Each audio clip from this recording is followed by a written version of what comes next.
ไม่ยามมองสุกแล้วครับน้องเบิ่งมองหลายมองเอ้ยมองมันแสบบ่แสบกันมองพายุมาหลายเทียบ่ลงก็เทีย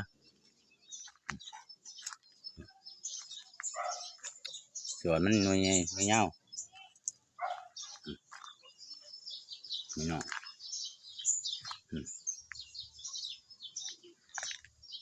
เอ้ยมองคนก็ดีไหมปีนี้คุณน่ะลมพายุมาหลายเทียแล้วบ่ลมนะ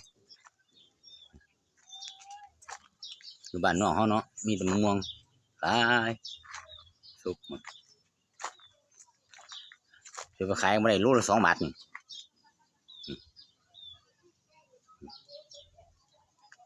ยามซุมื้อมันสุกบ่นี่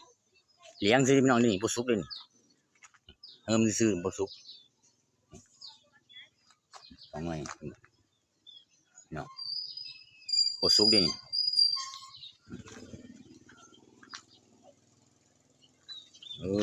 สวนมัน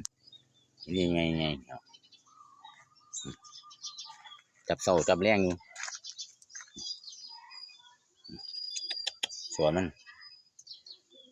กินสุกเลยพี่น้องบ่ค่อยแซ่บมะม่วงบ่ค่อยแซ่บปานใดมะม่วงมันบ่หวานคือน้ำมะม่วงน้ำดอกไม้เด้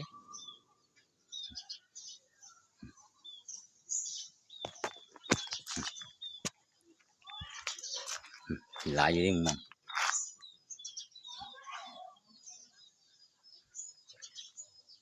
เนาะสวนมันนี่เมื่อพักหญ้าหานั่งกล้วยก็เป็นหมากแล้วเป็นหมากกล้วยเนาะตัวสมบูรณ์นี่เมื่อพักหญ้าหานั่งสวนครัวบ้านเฮาเนาะพุ่นน่ะผักแพรวสะระแหน่พุ่นผักบุ้งนี่เมื่อพุ่นนี่น้องดอกไม้ก็มีบูชาไม้บูชาผักบุ้งต้นแค่นาวหมากแล้วนาว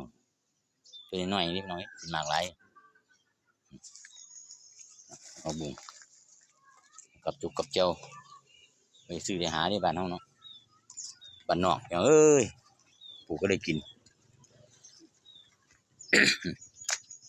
นี่มดมันใหญ่กันเป็นหมากเนาะโอ้ยได้กิน